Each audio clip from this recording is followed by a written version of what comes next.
Assalamualaikum warahmatullahi wabarakatuh. Yang kami hormati Ibu Dr. Evi Rofiati, SSI MPD, selaku dosen pada mata kuliah kali ini. Sebelumnya, perkenalkan, nama saya Silky Repina Marcelia dan rekan saya Adelia Nur Hikmah dan Bakiatus Solehah. Kami dari kelompok 1 ingin memaparkan materi hasil diskusi kami mengenai Herpes viridae. Yang pertama ada pengertian Herpes viridae. Herpes viridae merupakan virus yang memiliki materi genetik berupa DNA beruntai ganda. Virus ini memiliki selubung lipid atau envelope yang mengelilingi kapsid virus. Virus dari keluarga ini dapat menginfeksi berbagai organisme, termasuk manusia dan hewan. Banyak penyakit yang disebabkan oleh virus ini seperti herpes pada mulut, herpes genital, dan cacar air. Salah satu ciri khas dari virus herpes ini adalah kemampuannya untuk tetap berada dalam tubuh dalam keadaan laten, sehingga dapat muncul kembali ketika daya tahan tubuh menurun. Selanjutnya ada ciri umum virus herpes. Virus herpes memiliki DNA beruntai ganda sebagai materi genetiknya. Virus ini memiliki kapsid berbentuk icosahedral yang melindungi DNA virus. Di luar kapsid, terdapat envelope yang berasal dari membran sel inang dan mengandung glikoprotein yang membantu virus menempel pada sel target.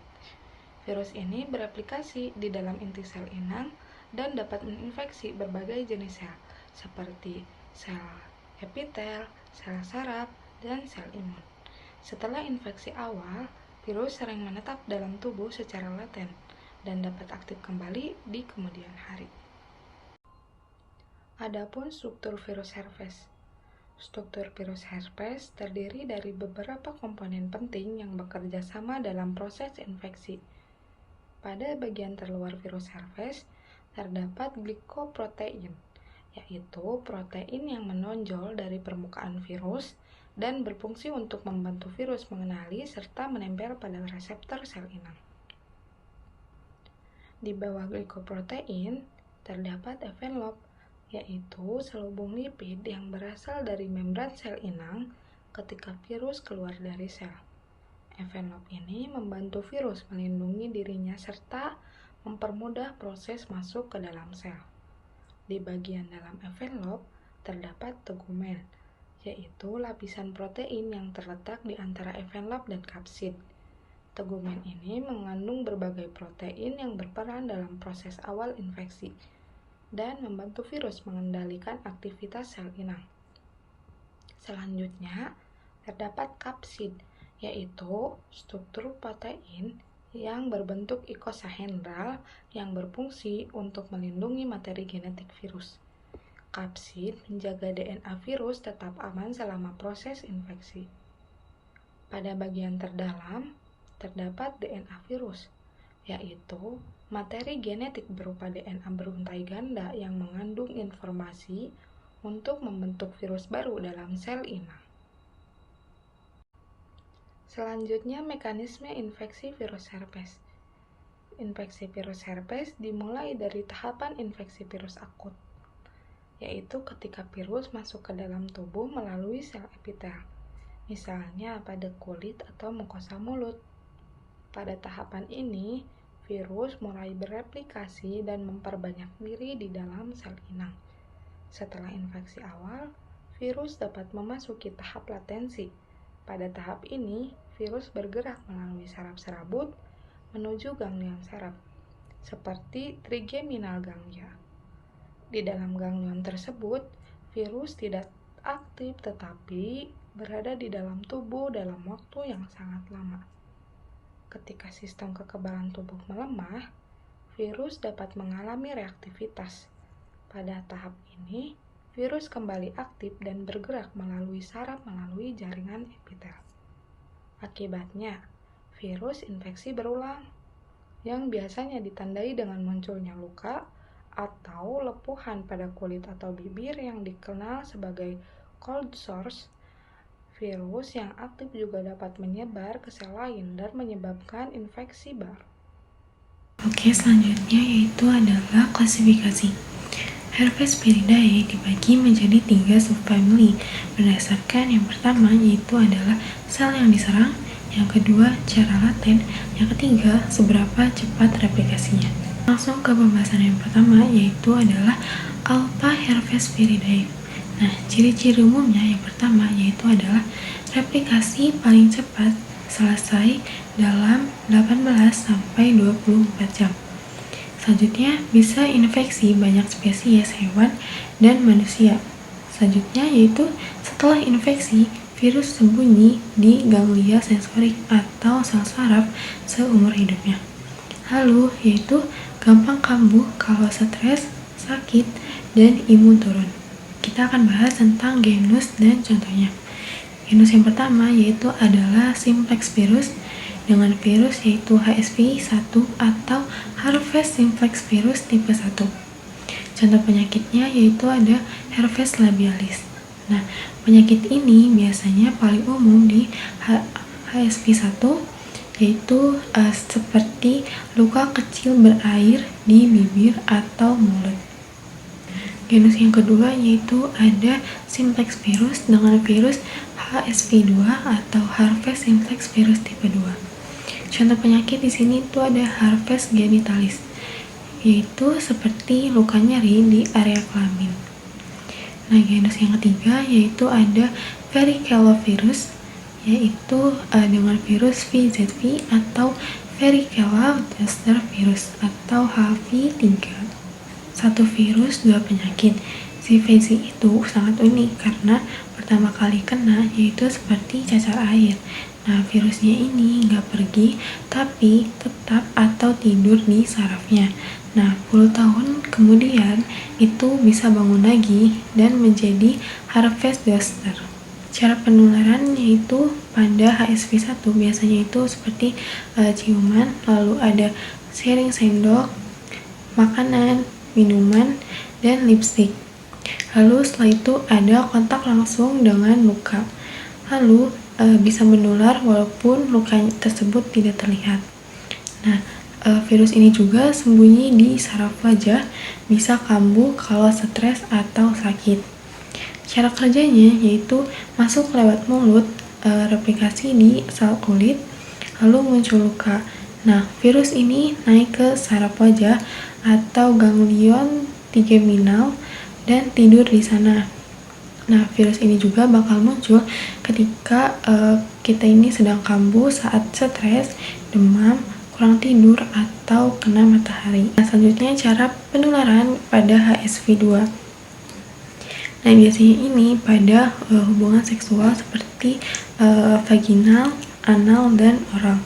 Nah, selanjutnya itu ada ibu ke bayi saat persalinan. Lalu kontak kulit di area genital. Lalu 70% penularan terjadi saat tidak ada gejala atau banyak yang tidak sadar saat menularkannya. Nah, cara kerjanya itu sama seperti HSV1, tapi virus ini tidur di saraf panggul atau ganglion sakral. Nah, ini juga sama, kambuh saat imun turun atau sedang stres. Selanjutnya itu ada cara penularan pada virus CVZ atau pada penyakit cacar air. Nah, biasanya ini lewat udara. Nah, paling gampang menular itu saat satu ruangan itu bisa tertular ketika ada satu orang yang terkena cacar air. Nah, selanjutnya itu ada kontak cairan gelembung. Nah, selanjutnya menular sejak 2 hari sebelum ruam itu muncul. Seperti cacar ular. Nah, ini tuh bukan infeksi yang baru, tapi penyakit cacar ular ini yaitu VZV yang sama yang sudah tidur sejak cacar air dulu. Nah, tiba-tiba bangun karena imun yang melemah.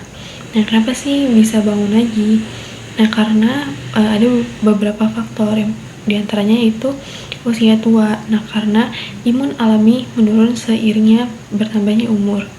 Nah, lalu ada penyakit berat seperti kanker, diabetes, atau HIV. Nah, yang selanjutnya, faktor selanjutnya yaitu juga bisa tentang kemoterapi atau obat imunosupresan. Nah, selanjutnya itu ada stres berat atau kelelahan kronis.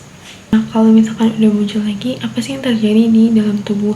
Nah, VCV ini yang tidur di salah satu ganglion tiba-tiba aktif lagi dan bergerak turun sepanjang suatu saraf sensorik tertentu sampai ke kulit yang di versarafi saraf itu atau muncul luka. Nah, karena hanya satu saraf yang terlibat, luka hanya di satu jalur atau strip di satu sisi tubuh, tidak menyeberangi garis tengah tubuh. Perbedaan dari ketiga cara penularan tersebut, yaitu pada HSV1 itu Harvest itu berada di sekitar mulut atau di area wajah. Nah, bersembunyi di saraf wajah dan kambuh saat stres. Sedangkan HSV2 atau Harvest genital sembunyi di saraf panggul, sering tanpa gejala tapi tetap menular. Nah, yang VZV itu cacar air dulu waktu kecil, lalu pada saat puluhan tahun kemudian bisa menjadi Harvest zoster yang sangat nyeri atau cacar ular ini. Nah, adapun peranannya pada HSV1, nah virus Harvest paling umum bikin luka di bibir atau mulut. Hampir semua orang pernah kena, tapi banyak yang nggak sadar. Nah, pada HSV2 sama kayak HSV1 tapi di area genital. Nularnya itu lewat seks, bikin luka di kelamin, yaitu yang jadi pintu masuk HIV. Sedangkan VZV ini pertama kena yaitu cacar air. Nah, pada puluhan tahun kemudian bisa bangun lagi jadi Harvest zoster yang sangat nyeri. Selanjutnya yaitu ada beta Harvest virinae. Nah, ciri-ciri umumnya yaitu replikasinya itu lambat dibandingkan dengan yang sebelumnya. Nah, yang sekarang ini sangat lambat, bisa sekitar 48-72 jam per siklusnya. Lalu hanya bisa infeksi satu spesies saja yang sangat spesifik. Nah, virus ini juga sembunyi di monosit, sel kelenjar, dan ginjal. Lalu ciri khas dari virus ini yaitu bikin sel yang diinfeksi jadi sangat membesar. Pada orang sehat tidak terjadi gejala, bahaya kalau imunnya sedang lemah. Yang kita bahas tentang genus dan contohnya. Yang pertama di sini tuh ada genus Cytomegalovirus. Nah, di sini virusnya itu HCMV atau HV5. Nah, gambaran umumnya HCMV itu virus yang diam-diam sudah ada di tubuh hampir semua orang dewasa, tapi kebanyakan itu nggak sadar. Bahayanya itu baru muncul pada kondisi tertentu. Nah, selanjutnya itu ada genus Roseolavirus dengan virus HV6B atau Human Herpesvirus 6. Nah, penyebab umum Roseola infantum atau penyakit demam pada bayi yang punya pola sangat khas. Hampir semua anak pernah kena sebelum usia 3 tahun. Itu ada masih tetap genus Roseolavirus di sini dengan virus HHV7 atau Human Herpesvirus tipe 7. Nah, HV7 itu adiknya HV6 yang lebih kalem, gejalanya mirip, namun pada virus ini lebih ringan. Cara penularannya itu yang pertama pada virus HV5 pada misalnya itu seperti air liur, urin, ASI, hubungan seksual, transfusi darah, dan ibu ke janin lewat plasenta. Lalu cara penularan pada HV-B6 itu biasanya air liur orang dewasa ke bayi, ciuman orang tua atau pengasuh ke bayi, orang dewasa carry tapi tidak sadar. Nah, cara penularan HV7 yaitu air liur orang dewasa ke anak, lalu usia kena lebih lambat sekitar 2-5 tahun. Nah, perbedaan dari ketiga virus ini pada CMC yaitu diam-diam ada di tubuh semua orang, bahaya kalau hamil atau imun kita sedang lemah. Sedangkan HHV6 yaitu biasanya demam tinggi dahulu, lalu tiba-tiba turun, ruam muncul, lalu sembuh. Sedangkan HHV7 mirip sama dengan HHV6 tapi lebih ringan, bisa bangunkan HHV6 lagi. Nah, di sini tuh ada peranannya. Yang pertama itu pada HCMV.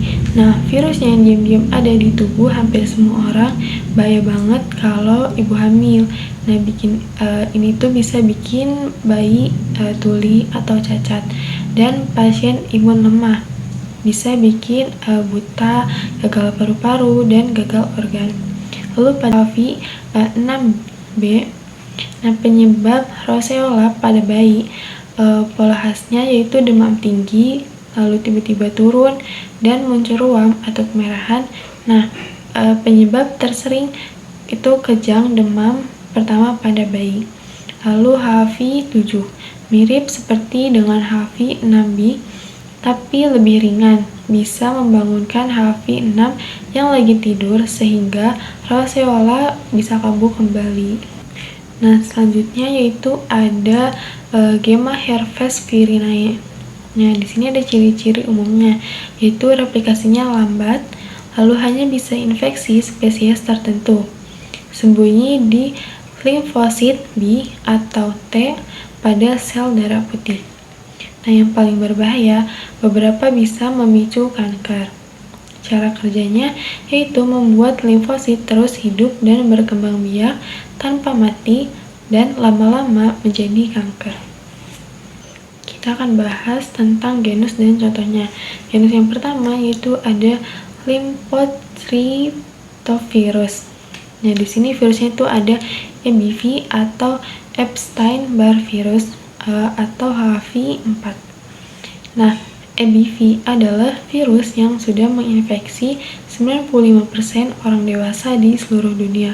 Kebanyakannya itu tidak sadar karena tidak ada gejalanya. Nah, yang bikin serem ini, virus ini juga bisa memicu seperti kanker. Nah, di sini ada penyakit yang pertama yaitu ada mononukleosis infecciosa. Nah, ini tuh terjadi saat remaja atau dewasa muda pertama kali kena EBV. Nah, yang kedua itu ada penyakit kanker. EBV bisa memicu kanker karena virus ini mematikan tombol kematian sel. Nah, sel bisa terus hidup dan berkembang biak tidak terkendali. Nah, jenis-jenis kanker yaitu ada limfoma Burkitt atau kanker kelenjar getah bening, agresif, sering di rahang atau perut. Nah, lalu ada karsinoma nosofaring. Nah, kanker di belakang hidung atau tenggorokan. Itu adalah genus Rhehadenovirus. Dengan virus HHV8, Kaposis sarcoma herpes virus. Nah, KSHV adalah virus yang paling erat hubungannya dengan Kaposis sarcoma. Nah, karena kanker pembuluh darah yang menjadi tanda khas AIDS stadium lanjut. Pada orang dengan imun normal, virus ini diam dan tidak menimbulkan gejala. Penyakit yang pertama itu ada Kaposis sarcoma. Nah, ini adalah kanker yang menyerang sel pembuluh darah. Cara penularannya, yang pertama itu pada penyebab mononukleosis, yaitu seperti demam dan sakit tenggorokan parah, lalu kelenjar bengkak. Nah, nularnya ini lewat air liur, makanya disebut dengan kissing disease. Yang bikin serem, EBV dikaitkan dengan kanker seperti limfoma Burkitt dan karsinoma nasofaring. Nah, selanjutnya ada cara penularan penyebab Kaposis sarcoma. Nah, kanker pembuluh darah yang muncul sebagai bercak ungu di kulit. Paling sering menyerang pasien HIV atau AIDS yang imunnya sudah sangat lemah. Nah, perannya itu yang pertama itu pada EBV, virus yang sudah menginfeksi 95% orang dewasa di dunia. bikin mononukleosis atau kissing disease, dan dikaitkan dengan 5 jenis kanker termasuk kanker nasofaring yang tinggi di Indonesia. Lalu pada KSHV, yaitu penyebab Kaposis sarkoma, kanker pembuluh darah yang muncul sebagai bercak ungu di kulit, tanda khas bahwa pasien HIV sudah stadium lanjut. Gejala tergantung jenis virus, tetapi umumnya luka atau lepuhan pada kulit, demam, nyeri atau gatal, pembengkakan kelenjar getah bening, kelelahan, sakit kepala. Pada beberapa kasus dapat menyebabkan gangguan saraf, infeksi organ, penyakit kanker tertentu. Variasi gejala infeksi virus. Gejala infeksi virus herpes dapat bervariasi tergantung jenis virus dan kondisi sistem imun penderita. Gejala yang umum meliputi munculnya lepuhan atau luka pada kulit, demam, rasa nyeri atau gatal, serta pembengkakan kelenjar getah bening. Pada beberapa kasus yang lebih serius, infeksi virus herpes dapat menyebabkan gangguan pada sistem saraf, infeksi organ tertentu, dan bahkan berkaitan dengan beberapa jenis kanker. Peranan virus Herpesviridae. Peranan merugikannya yaitu menyebabkan herpes oral, herpes genital, lalu cacar air, mononukleosis, beberapa jenis kanker. Beberapa dalam penelitian digunakan dalam penelitian virologi, digunakan dalam pengembangan terapi gen dan vaksin. Peranan virus Herpesviridae. Sebagian besar peranan virus Herpesviridae bersifat merugikan karena menyebabkan berbagai penyakit pada manusia. Contohnya adalah herpes oral, herpes genital, cacar air, dan mononukleosis. Beberapa virus juga diketahui berhubungan dengan perkembangan kanker tertentu. Namun dalam bidang penelitian, virus ini juga digunakan untuk mempelajari mekanisme infeksi virus serta dikembangkan dalam penelitian terapi gen dan vaksin. Upaya pencegahan infeksi herpes virus antara lain menjaga kebersihan diri, menghindari kontak langsung dengan penderita, menggunakan perlindungan saat hubungan seksual, menjaga sistem imun tubuh, vaksin untuk varicella atau cacar air. Lalu pencegahan infeksi virus herpes dapat dilakukan dengan menjaga kebersihan diri dan menghindari kontak langsung dengan orang yang memiliki luka herpes aktif. Menggunakan perlindungan saat melakukan hubungan seksual juga dapat membantu mengurangi resiko penularan herpes genital. Selain itu, menjaga daya tahan tubuh sangat penting agar virus tidak mudah aktif kembali. Untuk beberapa jenis virus seperti varicella zoster virus, vaksin juga tersedia sebagai langkah pencegahan. Kesimpulannya, Herpesviridae merupakan kelompok virus yang memiliki genom DNA beruntai ganda dan dilengkapi dengan envelope sehingga memiliki struktur yang cukup kompleks. Virus ini memiliki kemampuan khusus untuk menyebabkan infeksi laten, yaitu kondisi di mana virus dapat bertahan dalam tubuh dalam waktu lama tanpa menimbulkan gejala, namun dapat aktif kembali sewaktu-waktu. Famili Herpesviridae terbagi menjadi 3 subfamili utama yang terdiri dari berbagai genus dan spesies yang dapat menginfeksi manusia. Infeksi virus ini dapat menyebabkan berbagai penyakit mulai dari infeksi ringan hingga penyakit yang lebih serius. Oleh karena itu, pencegahan sangat penting dilakukan sebagai menjaga kebersihan diri, menghindari kontak langsung dengan sumber infeksi, serta menerapkan perilaku hidup sehat untuk mengurangi resiko penularan virus herpes. Mungkin cukup sekian pemaparan materi dari kami. Kurang lebihnya mohon maaf. Wabillahi taufiq wal hidayah. Wassalamualaikum warahmatullahi wabarakatuh.